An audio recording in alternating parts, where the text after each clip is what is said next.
Aquí está. You know that teacher, Mr. Brown? He's so nice. Oh yeah, I've heard about him. I wish I was in his class. Me too. Oh look, there's Elizabeth. Let's go sit down with her. Do you know her?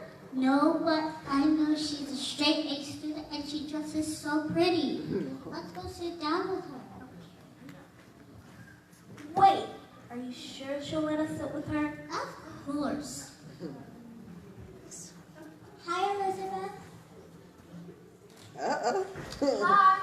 Can we sit here? What? Did you read 20 Minutes last night? Are you straight A students? Sorry, I don't talk to people who aren't as smart as me. No? I thought you said she was a nice person. Me too. Well, maybe you should get to know her first before you start assuming things. Now I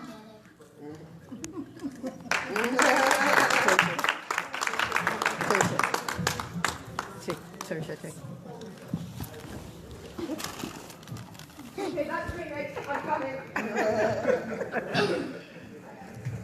Hello, hi. So this was what Toritse brought home to me a couple of years ago. For those of you who know my story, you've heard my story about microphone. Okay, for those of you who know my story, you heard my story about Toritse, how even though God knew her before she was formed, she almost didn't come. I remember I can never forget the doctor telling me, look, I'm not sure you can make it downstairs, even though you're in the hospital. If you get up from that bed, walk to that door, we can lose both you and the child. So she's really a miracle child. And for a very long time, I had to watch her because she was preterm, she was low birth weight, and all of those wonderful stuff. But one day she came home, first, it happened before, one first time, she came home, she wrote something, I was like, where did you copy this from? She's like, no, she wrote it. I'm like, look. I said, where did you copy it? She started to cry, she was like, she wrote it. I'm like, okay, you know? And that passed. But one day she came home and she scribbled this, and I'm like, what's this? And she's like, oh, she wrote it in school. I'm like, look, I'm going to post this thing on Facebook. If anybody tells me they've seen it, she's like, I wrote it. You know, and as time went on, as I continued to interact with her and her friends, I started to see the relevance of what she had written. You know, I grew up from a large family. I didn't have to worry about friends because, you know, my father had like 21 children, so you just give you an idea. You know, exactly. And so when she was saying, you know, all these things about friends, I was like, I couldn't relate to it. But once she wrote it, once I read it, I was able to relate to it, and I started to understand that the children who are growing up here have issues with friendship. Maybe everywhere today, you know, but they have issues with friendship, and having this sort of conversation was really something that was very helpful. And I put it aside, but after a while I said, I'm like, you know, let's not be selfish. God blesses us. I think people were saying that Pastor Biti preached on Wednesday, God blesses us so that we can be a blessing to others, you know. So I'm like, can I just keep this thing under my bed, you know, and just do nothing about it? And I decided, and I said, no, we're going to do something about it. I didn't have the money, of course, so I did a Kickstarter project to raise money, and we went and we published it. And this is the book, and I want to invite Toritse to come and tell us, you know, how did this happen? I know my mom's going to hold it.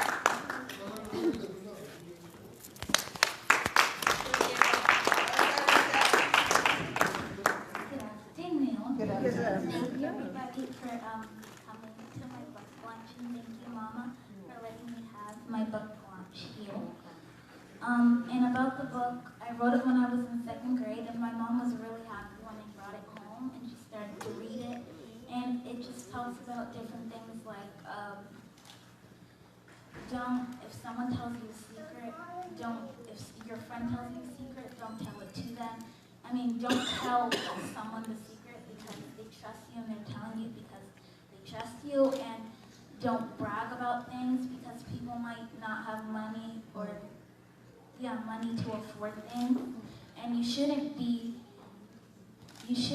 mean to people, because if you're mean to people, they could start being mean to other people, and it can get bigger and bigger, and there could be a lot more problems. So I hope you enjoy that. So So invite Auntie Bola to come and tell us about the educational benefits of the book. Okay. Yeah, Auntie Bola's gonna come.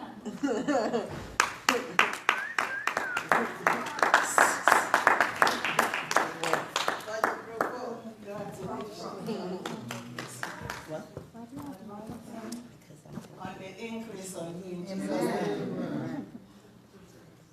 So, we have a book in our hands, and we thank God for it. Amen. Makes me remember when I started going to school, like last week. In those days, the emphasis was on what they call the 3 R's. Reading, writing, arithmetic. They did not actually start with R. Pronunciation of it is an R. So the emphasis at that time was just learn. The teacher taught and the student learned. Down the line, by the time I went to a teacher training college, maybe like 2 days ago, if I started school like last week. And the system of learning and teaching students have been better. They now have a taxonomy of education where 3 domains were cognitive, which was the one that was emphasized in time past as the 3 R's, just have to do with learning. Teacher taught, you learn, and that was it. Now the affective and the psychomotor domains were considered relevant to learning also. The affective has to do with social-emotional development. Many psychologists have done works in these areas. The psychomotor, you have to go out and you have to exercise. All of them were considered relevant in the bid to teach. So you are not just appealing to the cognitive capacity that a student has, but you are considering other things that are brought to bear on that cognitive aspect in order to make it holistic. So I got, before the book became a book, it was in these forms.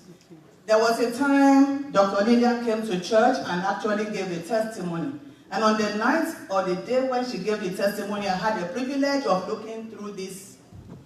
And I was like, this is outstanding. Because what he did was focus on that psychomotor, focus on the affective part, which is like a hobnob for the other 2. If you have a dysfunctional affective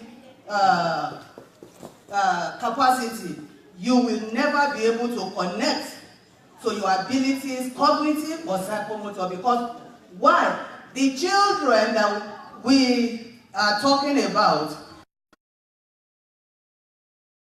one of the most critical milestones that they have to cross is play. Yeah. They must play with all their might and with all their heart and with all their strength. They learn a lot from there. Actually, mental health is connected to this very play. Creativity is connected to play. They have to learn the skills of communication through play. For children, play is the central thing at that period of development. So if they miss it there, for somebody like never belonging to play. And when you now get to a higher level and what you want to do is play, at that time, you are considered to have a disorder. So it is very important, and this book means so much to me, being in many of the areas of fields of study that it concerns with. It is very, very philosophical. I see in this book psychology. I see in this book sociology. I see in this book anthropology. I see in this book philosophy. It is It is that deep. It looks very, very simple, and I just thank God because it came from somebody like, if I was to write a book about children, I would be very, very theoretical. But she came down to earth about the things that children have to go through in order to be who they are. If you have ever taught in a class of children, you will find that some of them, because of personality, because of trait, because of the context of their development, some of them may not be able to express themselves as others. Actually, some of them are called rejectees. If you do a sociogram and you look at the dynamics of communication in a class, you will find that some students will just be set apart. They don't want to talk to anybody, nobody wants to talk to them. Such children will not be able to learn anything. But the first page of this book was about, if you can't make a friend, don't be sad. Just keep trying. And I'm like, how can a little girl, because all the things me, I went to school and spent time, she just leveled it into one sentence like that. She may not know what she did, but with my background, I saw more into what she has done than what she would ever know unless she went into those fields of studies. I appreciate you, Toritse. It was very philosophical. To the extent that if you went to do higher degrees, you ask whys, you ask whys. You have to create problems and you solve the problems and you have statements of problems. So many statements of problems could be derived from your book. And I'm looking at it like, this is just about philosophy. So we have children philosophers in this place and we do not even know. So we thank God for pushing you forward, and those things that we have deposited inside of you, we brought them out. Amen. You are very philosophical, you are very, very deep. You have raised outstanding issues in this book that you have written. And I pray that even as you go on in life, you will go back and look at this book and you will develop some of them into becoming issues for the educational system to promote the education of people like you who are not able to, who do not have the insights. There are deep insights here. Deep insights in sociology. You have to be able to communicate appropriately. There is appropriate communication. Yes. Communication is between two people. You invite people into your world and you, in that invitation, agree unconsciously or non-verbally that you are going to listen to them. You are not going to talk over their heads. You are not going to make yourself more important than them. You accommodate them in all spheres, essentially. Those skills are evident in this book, and you are not even a sociologist yet. So in time will fail me to actually say, in those deep things that you have considered in this book, but if somebody who works with children will take a hold on it and begin to consider it step by step, all the things that you have projected, then it can really, really be used in their classrooms. Because when you come to a classroom, you come, it is not a place where you teach everybody in a straitjacket fashion. You have to learn to be able to reach out to each child at their noting that they have been raised under different circumstances, knowing that they have come into the world with different personalities also. A lot of things have to be considered in their context of development. You have to be able to break through those barriers in order to make that child to be able to learn. If a child does not have anybody to play with, he may not want to go to school. Moving around play at that time. Every creativity is attached to it, and you need to develop skills in order to be able to reach out. So I want to encourage everybody who is here, and even people who are not here, that you can reach out to have a copy of this book. Why? Just going through it. Know what she did again? She will lay what I will call a problem in one page, and in the other page, She will tell you, give you tips how to surmount that problem. Who does that? The book has dumbfounded me, to say the least. You need to go through it your own self, and don't look at it as something of pictures, because you can get carried away by the pictures. I love pictures. Although I'm old, but I like to read books that have pictures and that have big prints. They tell something about my personality too, and I don't care. If you go through it page for page, and then you look at the tips she offered on the other side, you will see that it's deeply philosophical, and you can actually gain from the experience that she gives children out of the mouth of babes and sons. God for their strength. There is so much strength displayed beyond her years in those books, in those pages. What your children shall be taught by, they shall be taught of the Lord. I believe God has taught him to reach out to his peers, to reach out to her peers who may be having issues with communication. If a child will have a communication problem, then he's going to surely have problem with his or her studies.